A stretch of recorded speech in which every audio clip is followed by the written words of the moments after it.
The opinions expressed in this podcast are those of the host and guests and don't necessarily reflect the views of WOWT. We meet again. This is the Biggest Talking Podcast. I want to thank you for joining us. Brought to you by Havana Garage in the Old Market. Havana Garage, if you're in the Omaha area, you know about Havana Garage. Havana Garage, just a fun place to go, just a nice place to go. Have a cigar, perhaps a cocktail or two, relax so you can hear music from time to time. They've got live music there. And, of course, in the nice summer months, an outdoor patio, too, that you can go and enjoy a cigar, have a drink, and really just sort of relax and take it easy. The motif is unique in that it's a Rat Pat kind of motif with, Frank and Sammy and all the whole gang there. So anyway, check it out. Havana Garage in the Old Market. It's not the holidays. It's not Christmas time, because that's normally when you talk about donating to the food bank. But no, it's a year-round concern. And joining me right now is Brian Bartz. He is the CEO of the Food Bank for the Heartland. And, I'm talking about the holidays. That's always when people think, it's like, oh, it's the holidays. Let's, give a donation to the food bank. Or that's when some civic group will have a canned food drive.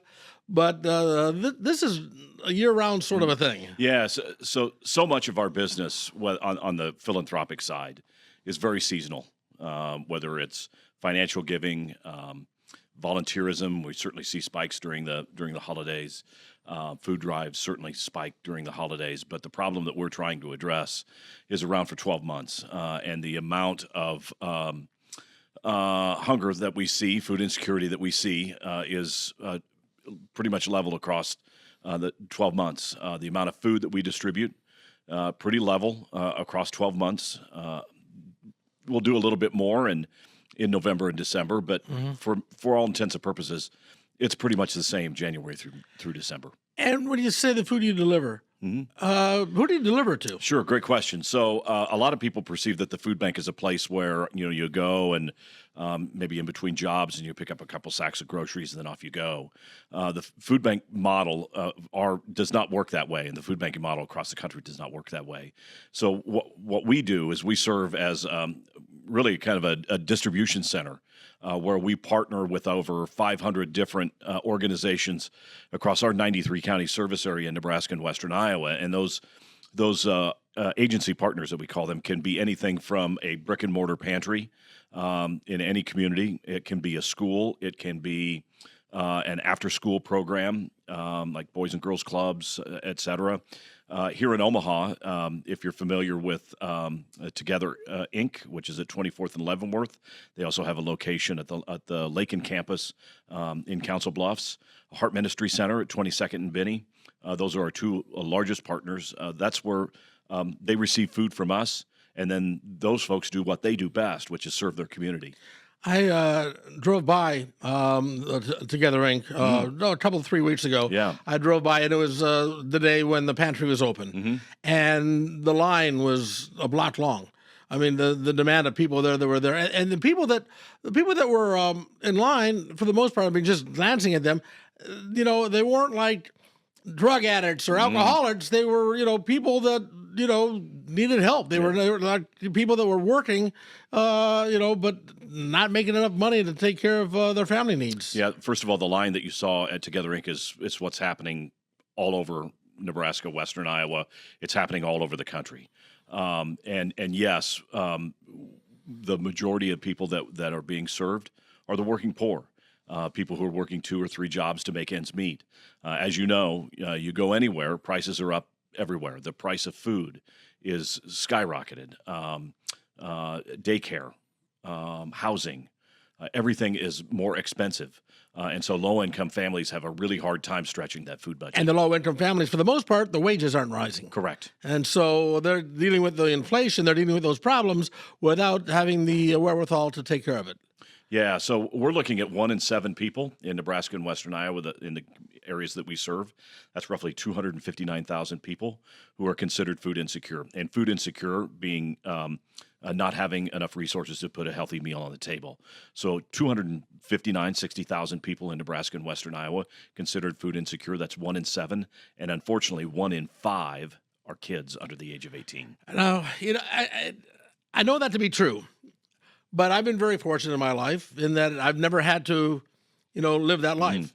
I've never had to be around that. So for people that don't realize that number seems like astronomical. That number seems like unbelievable, and that you're just making it up to get donations. Yeah, absolutely.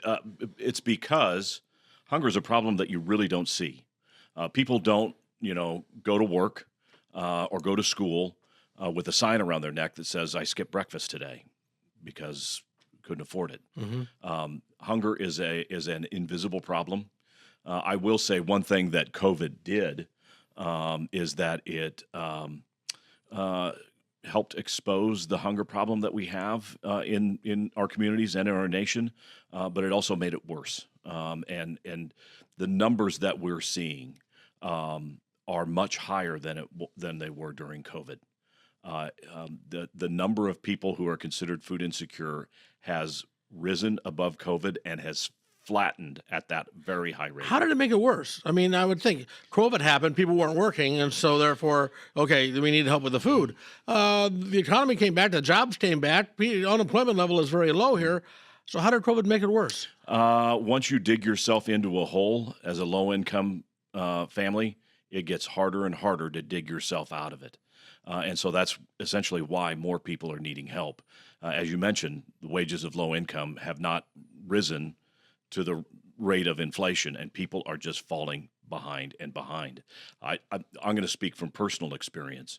When I lost my job back in 2009 during the Great Recession, it took me 5 months to find work. I plowed through all my savings. When I did find work, I was making 60% less than what I was before. I just kept falling behind and behind and behind, and it took a long time for my family, our family, to be able to dig out of that hole. And you said your family. I was in a similar situation, but I'm a single guy, and so I was able to at least get by. But you're right. Once you get into that hole where you're in debt and you're not paying your bills, or I mean, I was joking about this with some friends a week or two ago, a couple weeks ago. Being in radio, starting on radio, you make no money whatsoever, as you well know. You're an old radio guy, unless you're in sales, of course. Yeah.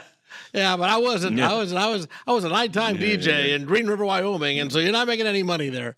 And we would do tricks like, I'll tell you what, I will send the check in to the electric company, but I'm going to make it the gas company, pay it out to the gas company, and then do the same thing with the gas company and the electric company, so they would get the wrong check, and then it'd be like, well, okay, so at least you see that I'm trying to pay, and I'd wait for the money to come in.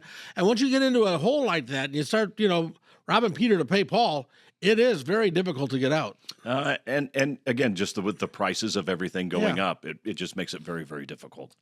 We were talking about this before recording the podcast, in that driving by 84th and L, you've got a new facility opening up there. Correct. Now, when initially, that used to be H&H Chevrolet, right? Correct, yes. And initially, when it said you were going to be going there, I thought, okay, that's a pretty big place. That ought to handle their needs. And then they tore down H&H. And then they started building this new place, which is just humongous. I mean, as I said, it bothers me that there's a need for a building that big for the food bank, but I'm glad there's the philanthropic community and able to make that happen. But how big is this new place, and what's it going to serve that you're not getting right now where you're at? Sure. There's a lot to unpack there. So this is a project that we've been working on since really about March of 2021, when we started engaging with an owner's representative to help us through the process of planning a new facility. That's when we created our project charter, which is what are the wants and needs that we need out of this facility. And when we started looking at location, where do we want to locate? One of the first things that we did is we did a heat map to determine where our volunteers come from, because our business model is so dependent on volunteer help, because 1 out of every 6 pounds that we distribute is handled by a volunteer. And so what we found in that heat map is that volunteers are coming from everywhere. So we could have built from the ground up, say in Sarpy County or say in Irvington or whatever. But if we did that, I felt like we were going to make it difficult for people to get to us from whatever Yeah. parts of the city. So being in that central core was really important to us. We're currently located at roughly 108th and L. So being in that area was really important. And so being at 84th and L, makes it extremely easy for volunteers to get to us. We currently accept 50 volunteers per shift at our location. And the reason why is because we only have 50 parking stalls. And we are leasing parking stalls for employees right now from one of our neighbors. We're going to double the number of volunteers that we have into our new facility from 50 to 100 so we can process more food, package more food to get it out more quickly. Number two, when we moved into our current facility at roughly 108th and L, we did not do any business by the semi. Everything was done by a little box truck or a 26-foot refrigerator truck. We now have 6 semis in our fleet and are scheduled to get a 7th this year. We accept about 7 semis of food every single day at our place. We have 6 dock doors. Only 1 is the appropriate height of a semi. So if you drive by our facility today, you will see 1 semi parked at the dock getting unloaded and anywhere from 2 to 3 sitting out on J Street waiting to get in. Again, that blows my mind. Because, the canned food drive, the scouts are, the post office did one here recently, where they put bags on. So I put some canned foods in some cans in a bag and put them out on the front porch. The post office picked it up and all that. And you think, okay, well, that's good. But that's nothing, is it? I mean, that's a blip on the radar. To get to your original question, our current facility is about 76,000 square feet. The one that is at 84th and L will be 105,000 square feet. One of the biggest aspects and benefits of being at 84th and L is that much of the food that we distribute, our focus is on healthy foods, produce, protein, dairy. Those food items require cold storage. We currently do not have enough cold storage on our current facility. We have anywhere from 4 to 6 semi-trailers sitting in our parking lot holding cold storage food because our freezer is full. We are also utilizing off-site storage because we don't have enough room. So that's highly, highly inefficient. One of the things that is unique about our food bank compared to 200 of the other Feeding America food banks across the country is that we have a USDA certified protein repack room, which means we can take big, say, 5 foot by 5 foot by 5 foot totes of frozen hamburger patties, meatloaf, sausage crumbles, chicken, whatever. We have the ability that to take that frozen bulk product, break it apart into family-friendly sizes for distribution. We have to have a USDA inspector come on site to be able to do that. The facility that we have is woefully inadequate to do that, because what happens when we break that bulk product down into family-friendly sizes, we then create 2 or 3 more pallets that we currently don't have room in our freezer to hold. So we have a massive bottleneck. We have the ability to acquire that highly desirable protein product donated, but we have no room to be able to do it. So we're massively expanding our protein repack center, massively expanding our cold storage in order to handle that. We actually would like to accept protein products from other food bank service areas so we can process it and maybe generate it, make it into a little bit of a revenue source for us. You say donated. Who's donating this? It can be the bulk product will come from the likes of, say, a Tyson, a Cargill, large manufacturers that are making those donations. ConAgra is another one. Yeah, ConAgra was a big donor. Matter of fact, at your current location, you got ConAgra plastered all over the outside of the wall. That is ConAgra. Since they left town, are they still involved with the? I get that a lot. Yes, they are. We have an absolutely tremendous two-way relationship with ConAgra ever since they moved their corporate headquarters to Chicago. Their foundation representative visits frequently. He is in Omaha frequently. Our relationship is as good, and I could argue even better than it was when the foundation was, or the headquarters was located here. Oh, that's great. That's great news. And you mentioned Tyson and others that are involved. What about the supermarkets? Do they help out too? Absolutely. So a lot of our donated food. So let's the food that we get, about 60% will be donated. About 25% ish. It fluctuates by year. About 25% would come from the USDA, and then the rest is food that we buy. So when you look at that pie of donated product, as a 100% pie, about half of that food will come from either Walmart or Sam's. Other biggies include Costco's, Baker's, Hy-Vee, Rotella's. Rotella's is a fantastic partner who does a produce to donate. So they produce extra to donate. They provide it to us, but we need so much product. We do buy from Rotella's as well. So there's tons of. If you think of a retail outlet here, they're a donor. Well, like I said, the philanthropic community in this town is Fabulous compared to other cities. People have no idea what goes on in this goes on in this city. How about the need in Omaha? How does the need in Omaha compare with cities of similar size? Or regions of similar size. Sure, it's not just Omaha that you serve. It's Southwest Iowa and all that too. I guess it depends on what region you're comparing it to. As you get into some of the larger cities, et cetera, then it's relatively speaking, we shape up fairly well. But I'll use air quotes on the fairly well. Yeah. The struggle for us and other states as well is rural communities. Rural hunger is a serious problem. Some of the I can't remember what the statistic is. The highest percentage of food insecurity rates are by far in rural communities. Yes, rural communities. Rural communities are really struggling because they're shrinking, fewer job opportunities. They're getting older population.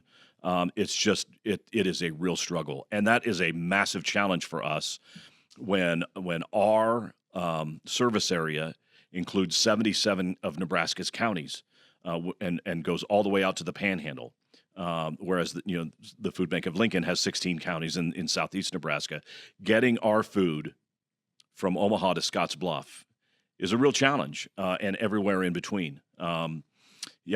Rural hunger is a real serious problem, and one tool that we use to combat that is called a mobile pantry.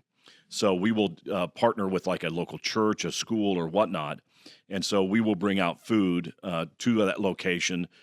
Our partner out in that location will provide the volunteers in the location, volunteers in the site for distribution. We leave the food, they distribute it. It is where we will go where there may not be any brick and mortar pantry, where the access to food assistance is low, but the need is high.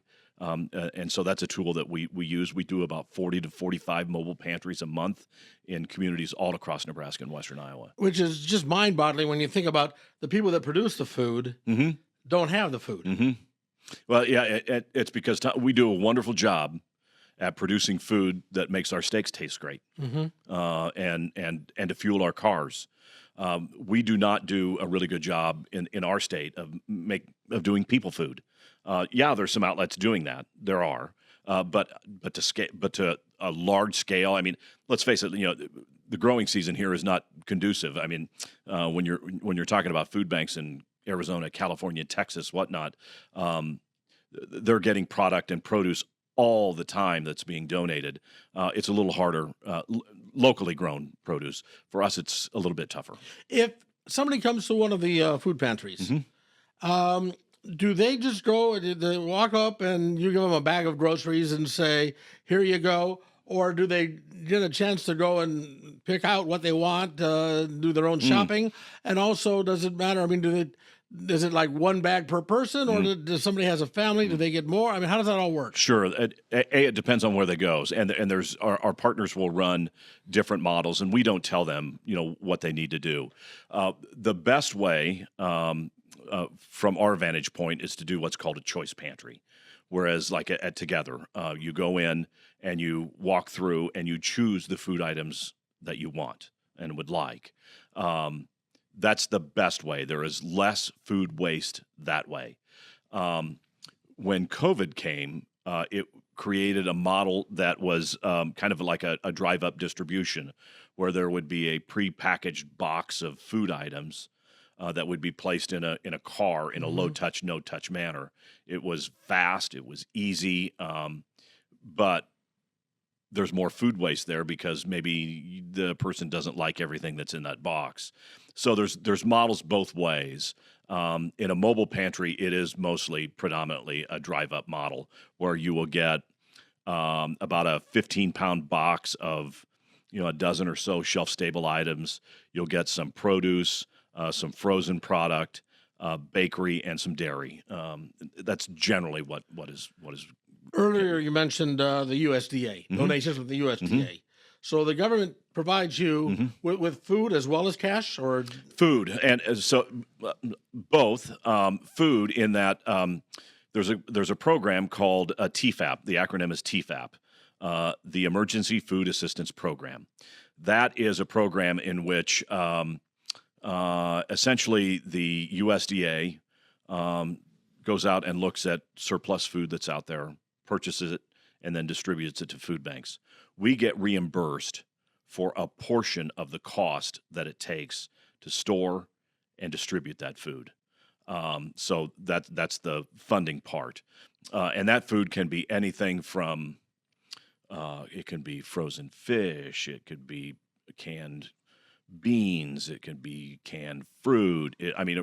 Or the famous one at our place and food banks all across the country was we received 96 pallets of walnuts. That sounds like an awful lot of walnuts. That's a lot of walnuts. We had to store a lot of them off-site.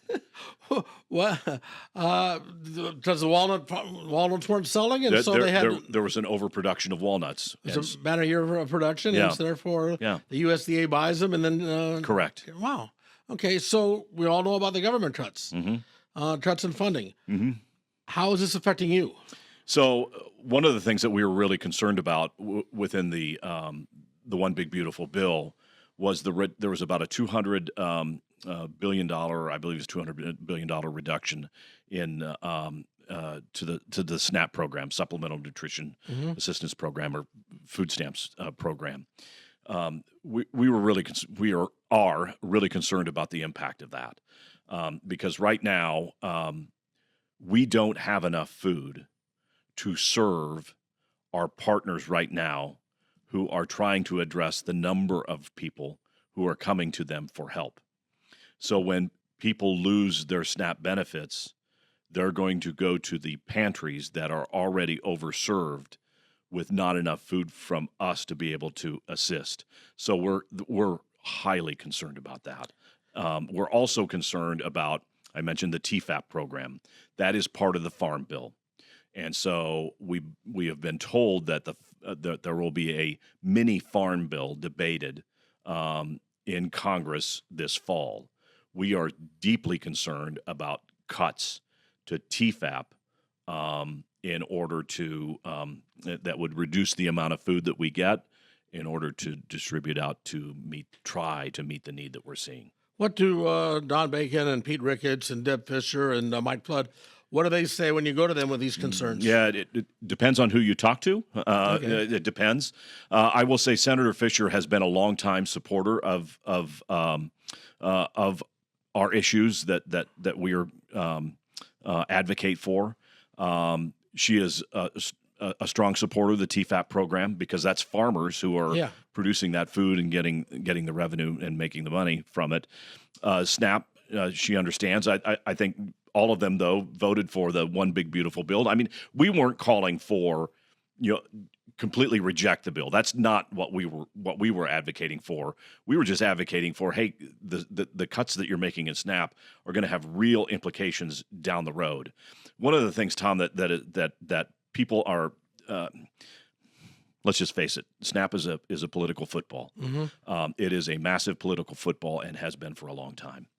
the cuts that were made to SNAP, just to give you an idea of what the impact is, that will take a little more than 6 billion meals off the table of the cuts that were made over a year. The amount of food that was distributed by our food bank and all the other 199 Feeding America food banks across the country last year was 6 billion meals. So essentially what was taken off the table is all the work that is the equivalent of all the food that food banks across the nation distribute.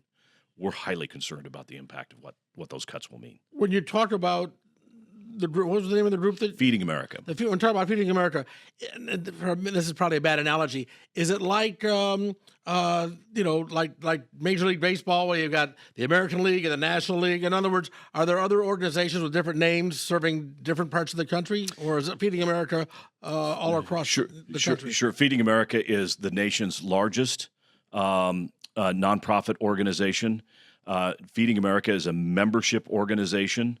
And we are a member of Feeding America. There's 2 Feeding America food banks in Nebraska. That's us and the Food Bank of Lincoln. In Iowa, when you include us, since we serve Iowa, there are 6 Feeding America food banks. Don't ask me why Nebraska only has 2 and Iowa has 6, just the way it is. But in the Feeding America network, a food bank is responsible for serving every single county in every single state in our country. What happens if you don't? I mean, with these cuts and everything, what happens if you can't help these people out? Do they come to the pantry and you just say, too Sorry. bad? Yeah, we certainly hope it doesn't get to that, Tom. We want to be able to provide something for everyone as opposed to everything for some people. One of the messages that when I talk to our staff is, with all this stuff going on, we have a person at our facility, at our organization, who's responsible as government relations officer. That's what he does. Clearly, I do some of that too, and there's a handful of other people that dabble in that as well. But my message to our staff is, you know what? Focus on your job. The stuff that's going on out here, it's noise.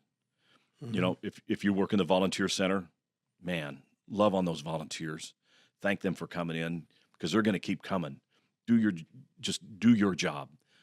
If you're a major gift officer raising money, man, let's get better relationships going so we can, raise more money to buy more food, to do all those things that we need to do. We'll keep advocating, and we have people who will advocate for what we need to do. But the rest of you, just do what you do every single day, and you know what? We will get people fed, and we'll wake up tomorrow, and we'll do it all over again. I haven't done as much as I probably should, but I have volunteered. Mm-hmm.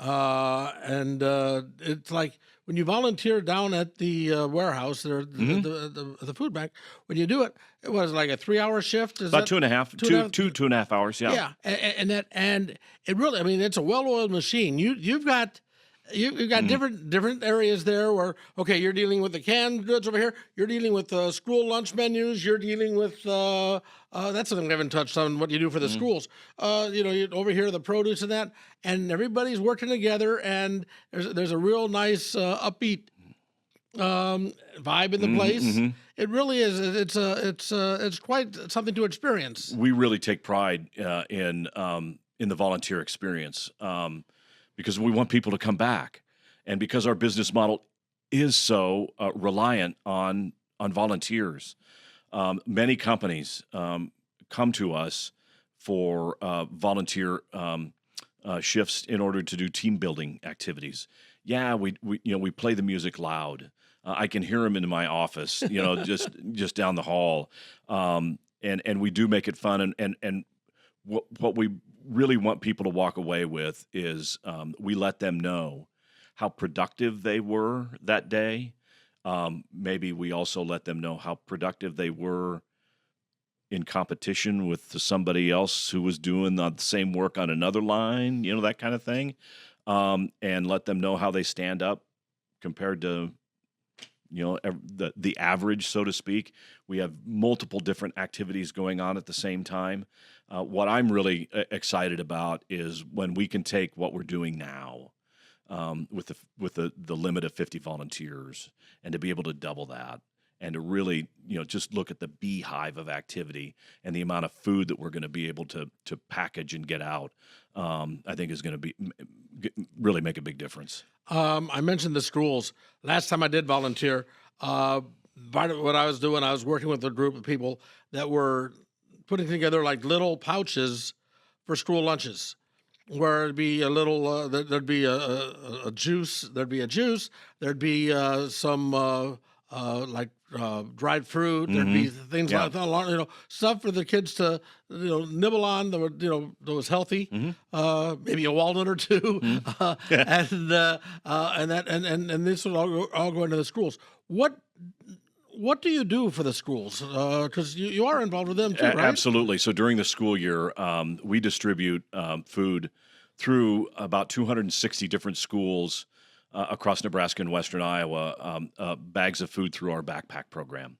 The backpack program is made up of 2 cereals, 2 entrees, 2 shelf-stable milks, a juice box, and like a yogurt type thing. We distribute about 8,600 of those bags every single week, which is packaged by volunteer help. That program, we buy the food, the packaging and the transportation and the people involved to make that happen makes that program about a $1.3-1.4 million program. And I'd be remiss if I didn't give a shout out to the Woodhouse Auto family, who has for a dozen or so years been a tremendous supporter of that program and has helped us build it to where it is today, so that we can keep getting food out to kids. So what we do through the backpack program is we'll go to a school and say that, hey, if just say, for example, you have 100 kids in your school that are on, free and reduced lunch program, we'll provide you anywhere from 10 to 15 backpacks, 10 to 15% of a school's free and reduced. And then we give the food to the schools, and then the schools decide who the kids are that need that food. They know them their stories much better than I do. So the idea is that that bag goes home with the kid on Friday, so they have something to eat over the weekend. All that food is shelf stable, ready to eat, no cooking, because many times these kids are going to be home alone. Will have to source food by themselves. So it's really just, pop top, ready to eat type food items. Boy, you think about that, and again, it's hard if you've been blessed, you don't have to worry about that, and your kids aren't bringing home packages like that to tide them over for the weekend. It may be hard for some people to imagine that and to think about that, but this is real life for a lot of people. Absolutely, and we do surveys after each school year to get feedback on what's the food, what's the impact. We survey parents, teachers, kids, everything. And one of the things that's really, really heartbreaking is that this bag of food, like I mentioned, a high school kid would plow through this thing in one sitting. That what we get feedback from is this bag is being shared amongst multiple family members in many households. And having filled those bags, there's not a lot to get you through a whole weekend, especially if you're sharing it with other people. Correct. Okay, I got some more questions. I want to talk about how people can help out and make donations. Yes. Because that really is, although we talked about the benefactors of the corporations and the companies that have been doing some great stuff, you still need average people to just make a donation here and there. I want to get to that. Plus, I want to ask you too about how you wanted to, because you're an old radio guy. Yeah. I first met you when you were working over at K-Car way back in the day. So how you got into this line of work. So we'll talk about that in a minute, but I want to talk to you about Havana Garage one more time in the old market. Matter of fact, I'm meeting some friends there after I'm done recording this podcast. Havana Garage, it's just a great place to go and relax and have a conversation. So much happening in downtown Omaha now. When I think about what downtown Omaha used to be versus what it is now, so much happening. The great restaurants, the concerts, the Broadway shows, all that's happening there. The people that are living downtown, living in that area. Havana Garage, it really is. If you find yourself going down for an event, you're going down for a bite to eat, find yourself, make some time to relax and enjoy a cocktail at Havana Garage in the Old Market. Okay, so I know that obviously we talk about the holidays. People are always making donations to holidays. It's Christmas time. Oh yeah, there you go. And I know you do a big, drive there with the city and the parking meters and stuff. But there's also people making like just monthly donations. $25 a month, $50 a month, $100 a month to help. Every month to help pay for all this food and the employees that you've got to pay off. Yeah. So if we have been very blessed with, as you mentioned, this community is so philanthropic in nature, and we are so truly blessed by the number of people who do what is called make a sustaining gift. One that is, as you mentioned, $25 a month, $10 a month, $50 a month, $1,000 a month, whatever. We have a number of people who do that, and so clearly we need more. Our fundraising goal for the fiscal year that started in July is $11 million this year. Another way that people can, if you can't make a financial gift, man, the gift of time goes a long way. The volunteer. And we try to make it really easy for people to be able to sign up. You can go onto our website at foodbankheartland.org, click on the volunteer tab, and you can see the shifts that we have open and how many slots are available on that shift, and then you register, you come, you sign in, we'll teach you what you need to do real quick in about 10 minutes, send you off with other folks, and you'll go into the volunteer center. And as you mentioned, Tom, the vibe is just, it's fantastic. It really is. It's just fantastic. We play loud music. We ask, what genre people want, and man, away we go. And our staff in there are fantastic. And you will leave with two things. One, feeling, you worked up sweat, because we'll work you. Yeah, you're on your feet and you're moving. I mean, look, I'm having a job like this. I sit on my butt all day, But if you're volunteering, you're right. You're moving. You're moving this can over here. You're doing that. You're doing this, and you do work up a little bit of a sweat, but it's a good feeling. Absolutely, and you'll leave. Think, hey, I made a difference today. Yeah, I made a difference today. Yeah, and you may never meet the people that you helped. Right, but you help. Absolutely. Them. Okay, so how do they? I assume the website. They go to the website. They can make the donation. Correct. Whether it's a financial gift, volunteer help, our website is just chock full of information. Foodbankheartland.org. You can look at all kinds of information about food insecurity. You can sign up to volunteer. You can make a financial gift. Keep an eye on issues related to hunger relief that we're advocating for and where we're at on that. And there's so much that you can do on our website. All right, so check that out. And again, the website is? Foodbankheartland.org. Foodbankheartland.org. Okay, so as I mentioned, when I first met you, you were a newsman at K-Car. And you listen to that voice. That's a radio voice there. What got you into this line of work? Luck and the good Lord, I guess. Yeah. It was Thanksgiving week of 2008 when the guy who hired me my very first job in North Platte was the guy who told me for the very first time in my radio career, your contract's not being renewed, Mr. Neil Nelkin. Oh, really? Neil, huh? Yeah. So he told me my contract wasn't going to be renewed. And at that time, it's like, wow, I need to find something else to do. I'd kind of lost the passion for the radio stuff. And so unfortunately it happened during the Great Recession. So finding work was really, really difficult. And as I went 5 months looking for work. And then at the time, I saw that the food bank was advertising for a lead fundraiser and communications person. And I thought, well, the communication stuff I can do. And how hard is it to ask money, to feed some people? And so I interviewed, and I knew of the executive director at the time, and he knew of me. And so I was given the job, and then he retired 2 months later. And so then here comes, my predecessor, walks in, and it's like, okay, this is going to be just like a news gig. Somebody comes in, blows out the staff, and, brings their own people in.